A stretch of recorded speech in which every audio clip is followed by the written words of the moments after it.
Let's do the next one, which is F220. We're going to get an image of the registry. All right, so first I'm going to look at the registry, and you get used to navigating with these ridiculous long path names. So let me, good, it fits on the screen. Regedit is the main tool to view and manipulate the registry. Registry editor here. At first, this tool seems really daunting because the registry is this really deep tree-structured object, but you get used to these ridiculous long paths. H-key local machine, system, current control set, control, hive list. And what's here is where the registry lives. So here you see the registry is actually composed of about a dozen files on the hard drive. Microsoft is a spectacularly disorganized company. It's the opposite of like Linux. Linux is designed by like mathematicians, but Microsoft is sort of designed by committees of business people. So they just don't think in simple logical terms. So the registry is sprawling all over the place. Here's the registry files that are used before you log in. SAM security, software system and default. And SAM is for Security Accounts Manager. This is used when you first power up your machine to get Windows going. Then when you log in, it will find out who you are, like your student, and then it will go to your ntuser.dat, which is the registry key specific to you, like your background image, your start button, the shortcuts on your desktop, things like that. And so there's other things here too, but that's the, all these files together are used to construct this binary registry in memory. And we can capture the registry from memory with FTK Imager. So that's what we're going to do. If you install FTK Imager, by the way, it's a little more professional to bring it in on a USB stick and run the light version, so you don't have to do an install, which changes more files on the hard drive. But just for the convenience of students using virtual machines, I have to install it locally. So you download this thing, which is a free download, and now you can run FTK Imager. And FTK Imager, all you have to click is File, Obtain Protected Files. That's what they mean by the registry. And then you can get the minimum files for password recovery if all you're trying to get is the password hashes, or you can get everything, password recovery and all registry files, which is what we want. Now we have to put it somewhere. So I'm going to put it on my desktop, and I'm going to put it in a new folder because it's going to make a bunch of files, and you want to put it in some kind of container to keep it neat. So I'm going to make a folder, and F2 should let me rename it there. And I'm going to call it Reg Image. There. Now I say OK and OK. Now it's capturing the registry and writing it into the fair, and it's not really very big. It's only a few megabytes, so it doesn't take very long. So now if you look inside this Reg Image folder, you see these files here. Now you may not see them at first. You may have to turn on a feature which is pretty hard to find in Windows 11. I think I was hunting for it in one of these classes before. Show hidden items, and there's also a thing where you have to show protected. There's an option where you can show protected operating system files, which is very hard to find. I managed to find it before. It's folder options. It still exists, but Microsoft keeps hiding everything. Let's find out where it is. How do you open folder options in Windows 11? It used to be easy to find, but every new version of Windows, they take all the good stuff and hide it because Microsoft is very cruel. Okay, click the three dots, then options. Okay, that sounds easy. The three dots and then options. Oh, good. All right, good, thank you. So it's view, and down here, this is the one, hide protected operating system files. You have to uncheck that. And then you can see hidden files. And the point is, Microsoft hides these because they don't want you seeing them. And I think the ones that really will be hidden are like the ntuser.dat, which I think is in here, and I'm still not seeing it. Anyway, you don't really need to see them here. It's just for interest that you see them. Here's the default ones, and in here are all the users, and in here's the default files for the user. Somewhere in here is ntuser.dat, and I somehow have to turn on yet another thing to see it. Let's see if I can figure it out. It's show hidden files. There we are. There we are. Hidden and protected operating system files, ntuser.dat and user.class.dat. And the reason Microsoft hides them is if you were to delete or rename these files, you'd break part of Windows. So they hide things from you that are important. But if you want to understand what's happening on your system, you turn on those options to see them.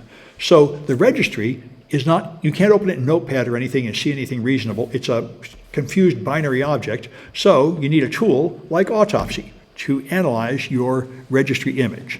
So, like I say, we used to use all different tools, but now we pretty much do everything in Autopsy, the all-purpose tool. So, create a new case, import the registry image, it's logical files. Okay, create a new case, F220, next, F220 again, and finish. And then when it gets to importing data, I import logical, because it's just a copy of files. It's not a hard drive image or anything. It's just a copy of a folder full of files. And that's what a logical image is.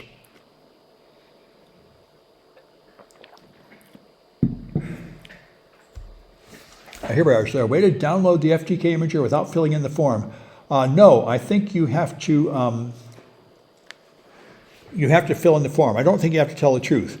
Now, F60, you have to, if you're trying to make an Azure machine and get the student account, you have to make a new live account that is not an EDU account to log in, and then they'll make you receive an email at an EDU account to confirm it later.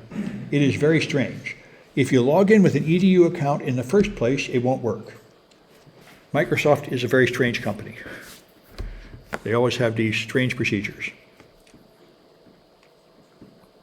Because they're big and sprawling, I'm sure, and all the different units don't really mesh together too well. All right, so here we are. Generate a host name is fine. Okay, logical files is what I'm bringing in.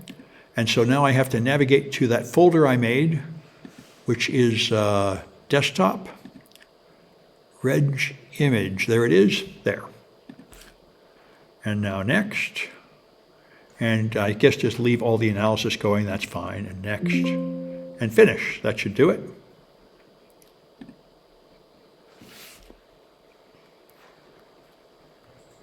And here it is in the corner, ingesting, analyzing. So that's good. All right. And so now we expand this stuff, data sources, down to the registry image. Data sources, logical, reg image. Users, okay, and I want to get down to user assist, which is going to be recording what programs a person has been launching. So I want to go here to the user, which in my machine is student. Okay, and here I have ntuser.dat. And when you click that, it populates down here, just like registry viewer. You can now navigate this portion of the registry just as if you were in registry editor, the part that's stored in this file. And this is the personalized stuff for the user. So you want to go to root, software, Microsoft Windows. So it's root, software, Microsoft Windows. And then current version Explorer User Assist. Current version Explorer and User Assist. There it is. Okay. And User Assist has all these subfolders with these long letters, random letters and number names. And what these are is records of programs that the user has launched. And it counts how many times they've been launched. And what you have to do is expand them until you find one with a count that is not 0. A lot of them have a count of 0, which is not useful to us. So this one has a count of 0. And this one has a count of 0. and that one has a count of 0, but some of them are going to have a count that is not 0. You just have to hunt through these until you find one. This looks like one. Yep, this one has stuff. This one has a count that's not 0. You can see the sub-images there. Good. So there, this one has a count of like 72. All right. Once you've done that, you now see the names of programs that have been launched here. And this is where it's kind of mind-boggling. For your privacy, Microsoft has so-called encrypted these names with ROT13. ROT13 is ridiculous. Move every letter 13 forward in the alphabet. It's like so simple you can't fool children with it. So this is what Microsoft did. I don't know why they bother scrambling something with such a procedure. But so you can, if you want to find out what these are, you can feed them into an online ROT13 tool. You can just Google ROT13. Okay, here's a ROT13 website. Yep, okay. So all I have to do is put in the information from Autopsy there. Let me see if I can get both of these on the screen at the same time. There, all right. So let me move this over so I can zoom in a bit. All right, there and here, okay. So I'm going to put in the beginning of the second one there, okay, which is the ZY one. I'm trying to zoom in to make it easier for me to see. All right, so that is Z, this is annoying, all right. I only have one screen, which is making this a little tricky. Let me see if I can figure out some way to get these two things on the screen at the same time. This might do it. Okay, there we go. So I want to put in there. Now I should be able to zoom in. All right, and now I can type in ZV PEB FBSG .trg. That's probably enough. Okay, and that is Microsoft.get. Microsoft turns into this ZV. That's all it is. This is ROT13. This is Microsoft for you. A lot of things in the Microsoft Windows system are really out of date and ridiculous, and this is one of them. At some time, somebody thought this was protecting your privacy. That's a record of programs you've launched. Obfuscated with ROT13. So anyway, and there's a flag you find there. Let me get this out of here and go here. All right. So, all right. And that's user assist. And that's the only one I had here that you get from this registry image. There are other things in the registry, but this is the only one I found that worked very well on the modern version of Windows with this tool. But anyway, that's how you capture and analyze a registry image with Autopsy.